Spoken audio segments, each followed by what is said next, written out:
Assalamualaikum warahmatullahi wabarakatuh. Salam olahraga. Senang sekali gue Abdul Haris bisa ketemu teman-teman lagi dalam Tendangan Bebas Bung Ais. Setelah terakhir kita bikin konten tentang kekalahan Indonesia dengan skor telak ya 0-6 dari Jepang pada laga terakhir kualifikasi Piala Dunia 2026 putaran ketiga di Osaka. Nah, sekarang ada yang menarik tentang regulasi baru dan perubahan-perubahan nama di Liga 1 ya, kompetisi teratas Liga Indonesia. Ya, kemarin PT Liga Indonesia baru sudah melakukan RUPS ya, rapat umum pemegang saham di salah satu hotel di Jakarta, dan hasilnya ada beberapa hasil yang cukup mengejutkan. Yang utama adalah masalah rebranding, perubahan nama. Mereka memutuskan untuk mengubah nama Liga 1 menjadi Super League ya, apapun sponsornya. Berarti kalau ada sponsor di depan ya nama sponsor, kemudian Super League. Dan divisi keduanya yang tadinya Liga 2 berubah jadi Championship. Ya, ini seperti Liga Inggris ya, Liga Inggris Premier League, di divisi keduanya Championship. Nah, Indonesia kasta tertingginya Super League dan kasta keduanya adalah Championship. Jumlah timnya masih tetap ya, untuk Super League atau Liga 1 ini 18 klub, belum ada perubahan. Dan di sini ya, kalau menurut gue perubahan nama ini bukan hal yang baru ya di sepak bola ya. Dulu juga Inggris juga pernah berubah, melakukan rebranding menjadi Premier League di tahun 90-an ya, 92 kalau nggak salah. Bahkan kita itu sudah 3 kali melakukan rebranding. Kalau teman-teman yang ingat ya, pecinta sepak bola yang sudah usianya mungkin 30-an ke atas, tahu bahwa dulu kita punya Galatama. Itu ada 2 kompetisi di era terdahulu, Galatama, kompetisi semi profesionalnya, dan ada perserikatan. Perserikatan ini adalah BON, atau bisa dikatakan klub yang mengusung kedaerahan ya. Pokoknya kalau tim-tim sekarang yang ada pernya atau awalannya dimulai dengan P, nah itu perserikatan. Persib misalnya, Persib Bandung, Persijap Jepara, Persija Jakarta, PSM Makassar, PSIS Semarang ya, itu tim-tim perserikatan dulunya. Dan kalau Galatama dulu tuh ada Pelita Jaya ya, Arseto, Arema juga dari Galatama. Kemudian juga ada klub Warna Agung ya, sekarang udah nggak ada. Niak Mitra juga. Nah, sejak tahun 1994 ya, disatukan antara Galatama dan Perserikatan, sehingga berubah namanya menjadi Liga Indonesia tahun 94-95. Saat itu yang pertama kali juara Persib Bandung lawan Petrokimia di final. Nah, berjalan 13 musim sampai 2017, sampai 2007 ya. Berjalan 7 musim dari 94 sampai 2007, itu berubah nama lagi jadi Indonesia Super League atau Liga Super Indonesia tahun 2008-2009. Yang pertama kali juara saat itu Persipura.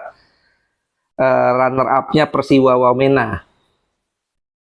Berjalan 7 musim dari 2008 sampai 2015. Nah, 2015 baru berjalan 2 pekan ya. Saat itu dihentikan oleh pemerintah. Nah, ini yang memicu lahirnya sanksi FIFA saat itu, antara Lanyala Mataliti dan juga Imam Nahrawi ya, Menpora saat itu, yang sedikit bergesekan, sehingga akhirnya Imam Nahrawi menghentikan kompetisi dan FIFA menjatuhkan sanksi. Dan juga di 2011-an ya, itu sempat ada Indonesia Premier League. Nah, kemudian setelah sanksi FIFA dicabut dan kita bisa main liga lagi tahun 2017, berubah nama lagi dari Indonesia Super League jadi Liga 1. Sampai sekarang, sampai musim ke-8 ya, terakhir Persib Bandung back to back champions tahun 2023 2024 dan 2004 2025. Nah, musim depan 2005 2006 berubah namanya jadi Super League. Nah, yang gue soroti kali ini adalah jangan hanya sekedar berubah nama, karena kita ini sudah 3 kali loh berubah nama, dari Galatama kemudian jadi Liga Indonesia, ya penyatuan antara Persikatan dan Galatama. Kemudian 2008 jadi Liga Super Indonesia atau Indonesia Super League, dan 2017 berubah lagi jadi Liga 1. Nah, sekarang 2005 mau berubah lagi jadi Super League. It's okay, nggak masalah. Cuman jangan hanya sekedar berubah, tapi rebranding ini juga harus betul-betul melakukan rebranding terhadap kualitas kompetisi, itu yang paling utama. Kemudian juga keabsahan kompetisi. Jangan lagi ada hal-hal paradigma bahwa kompetisi ini diatur. Ada pengaturan skor, ada pembagian juara dan segala macam. Jangan lagi ada kayak gitu. Itu yang paling penting. Dan bagaimana kompetisi ini melahirkan sebuah tim yang tangguh, melahirkan pemain-pemain yang bertalenta, yang tujuannya tentu untuk tim nasional Indonesia. Itu yang paling penting, bukan sekedar melakukan rebranding. Nah, selain rebranding juga, Indonesia atau PT LIB ini menunjuk operator, general manager ya, Takeyuki Oya. Operator kompetisi PT Liga Indonesia baru menunjuk Takeyuki Oya sebagai general manager kompetisi dan operasional. Nah, ini orang Jepang yang sudah malang melintang ya, pernah di J-League, 16 tahun dia ngurusin sepak bola, dan mudah-mudahan ada perubahan. Nah, ini yang beberapa kali juga sudah gue tekankan ya, agar PSSI meng-hire orang luar ya, seperti yang dilakukan oleh Kamboja. Kamboja meng-hire orang Jepang dan hasilnya kompetisinya meningkat kualitasnya, dan kita bisa lihat Bali United dikalahkan oleh Visaka di FC Champions League beberapa tahun lalu ya.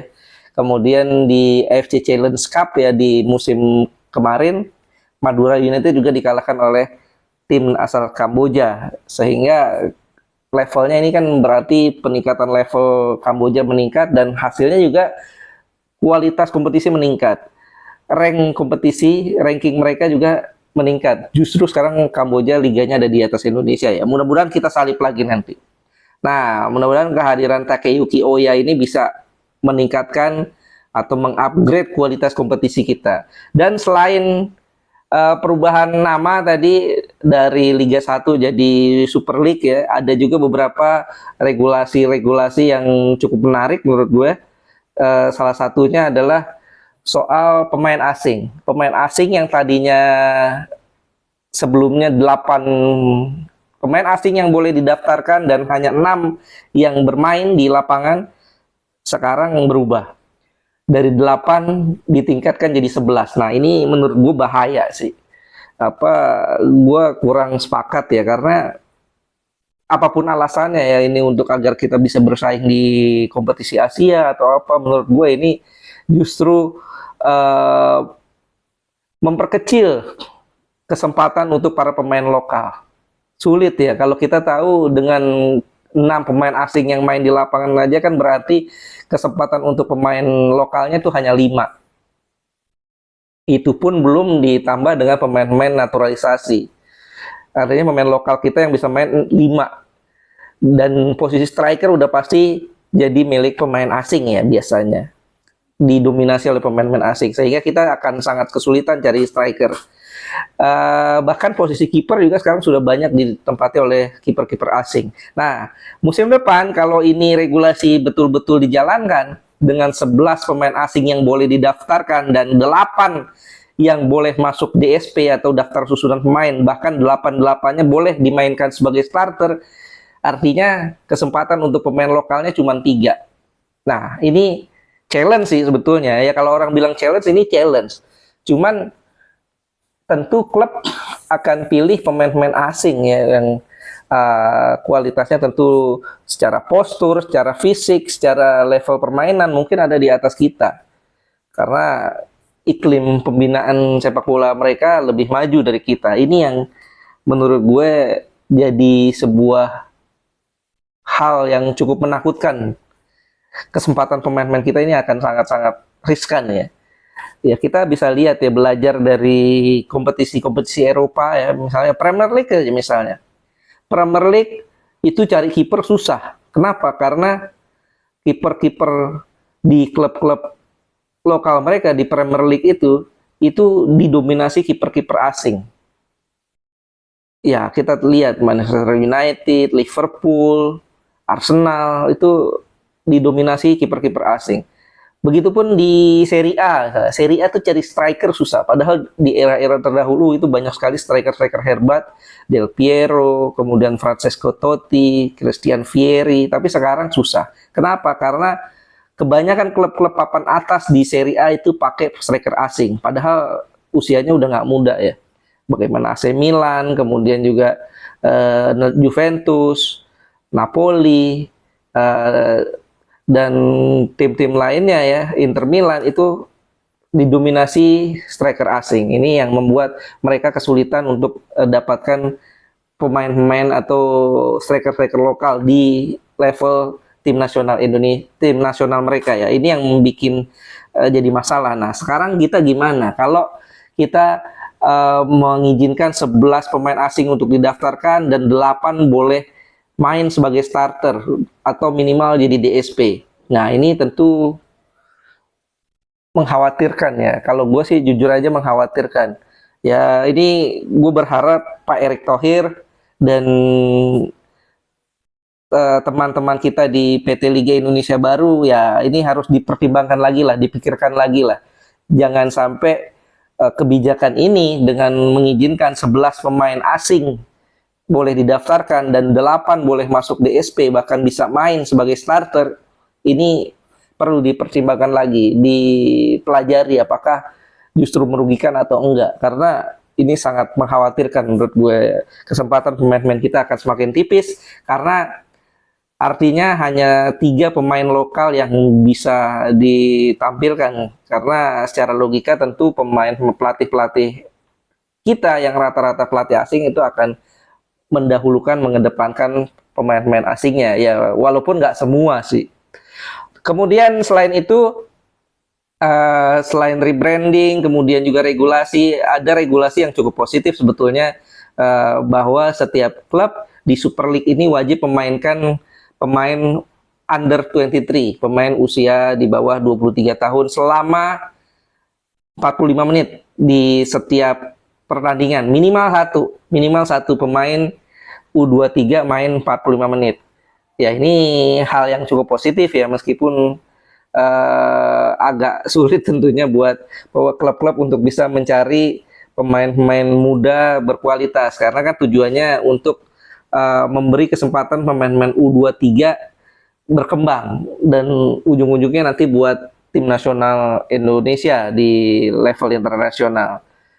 Ya, mereka harus mendaftarkan minimal 5 pemain U23 dan setiap pertandingan harus memainkan 1 pemain minimal selama 45 menit. Ini sebuah keputusan yang cukup menarik. Kalau ini sih menurut gue hal yang cukup positif ya dari hasil RUPS kemarin. Oke, dan selain Liga juga kemarin ada komen tentang Piala Indonesia. Pak Erick Thohir komen bahwa Piala Indonesia ini sulit digelar katanya. Karena Indonesia negara kepulauan, jaraknya cukup jauh, klub-klub kita juga ada cukup banyak, 18 klub, dan salah satu alasannya lainnya adalah bahwa kompetisi di level Asia juga sudah cukup banyak, sehingga untuk pengaturan jadwal kompetisi agak sulit membagi waktunya antara kompetisi di Liga, kemudian di Piala Indonesia, dan di level Asia ya, karena ada FC Champions League Elite, Champions League 2, FC Challenge Cup, kemudian juga ada ASEAN Champions Cup, ya cukup banyak memang. Dan ini yang harus dihitung betul oleh PSSI. Kalau menurut gue sih bisa lah. Kenapa negara-negara lain kalau alasannya jadwal yang sangat padat, ya bagaimana dengan Liga Inggris ya? Liga Inggris itu ada 4 kompetisi di dalam lokal mereka. Ada Liga, Premier League, kemudian juga ada Piala, itu FA Cup, kemudian juga ada apa? Ada League Cup, Piala Liga, dan ada kompetisi Eropa. Ya, entah itu UEFA Champions League, UEFA Europa League, UEFA Challenge Cup, Challenge League ya. Cukup banyak. Artinya ya kalau masalah jadwal ya mereka bisa, kenapa kita enggak gitu. Dan juga kalau seandainya untuk mengakali jauhnya jarak di geografis Indonesia ya, kita bisa membagi dengan beberapa wilayah ya, misalnya wilayah barat, wilayah timur, eh, wilayah barat, timur, dan tengah ya. Kita bisa bagi seperti itu sehingga nanti siapa yang lolos, entah misalnya dua besar dari masing-masing wilayah lolos ke putaran 8 besar misalnya, yang mainnya nanti akan tersentralisasi entah itu di Jakarta atau di Bandung, sehingga ini tentu akan membuat dana lebih efisien ya, tidak terlalu banyak dana yang keluar ya untuk bisa menggelar kompetisi, karena memang dengan kompetisi kita yang cukup banyak dan juga cukup jauh ya, tentu biaya transportasi dan biaya akomodasi menjadi sangat mahal. Ini tentu hal yang bisa kita lakukan untuk mengakali hal tersebut. Dan satu hal lagi, kalau alasannya tadi seperti itu ya, bahwa kompetisi ini sudah sangat padat, kemudian juga jaraknya sudah cukup jauh, dan di liga kita sudah ada 18 tim ya. Terakhir tahun 2019 Piala Indonesia yang dimenangkan oleh PSM Makassar juga kondisinya tidak jauh beda. Saat itu Liga 1 juga sudah punya 18 tim, jarak geografi juga sama, artinya ya nggak ada alasan untuk itu. Ya sekarang tinggal bagaimana kompetisi itu harus dijalankan. Begitupun untuk Liga 1 Putri, ini kemarin juga menarik ya, karena ada bentangan spanduk yang dibentangkan oleh para pemain tim nasional Indonesia Putri setelah kalah dari Taiwan, meminta kepada Pak Erick Thohir untuk menggelar Liga 1 Putri, karena memang sudah cukup lama ya Liga 1 Putri ini nggak berjalan, sehingga sulit buat pelatih untuk membentuk sebuah timnas Indonesia di level putri. Nah, ini juga jadi PR besar buat PSSI. Gue pikir dengan hal-hal yang seperti itu membuat mudah-mudahan Indonesia bisa semakin maju ya, kalau seandainya digarap dengan cara yang terbaik. Oke, gitu aja diskusi kita kali ini ya. Silahkan komen, silahkan share, silahkan kasih masukan tentang pendapat lo dengan isu-isu yang ada tadi gue sampaikan soal rebranding kompetisi, kemudian juga Piala Indonesia, kompetisi Liga 1 Putri. Ya, ini juga hal-hal yang perlu kita pikirkan, perlu kita diskusikan. Silakan share juga video ini ke teman-teman kalian biar diskusi kita menjadi semakin menarik. Kemudian juga silakan komen di kolom komentar. Jangan lupa juga subscribe dong ya. Oke, Abdul Haris pamit. Terima kasih atas atensi teman-teman semua. Assalamualaikum warahmatullahi wabarakatuh. Salam olahraga.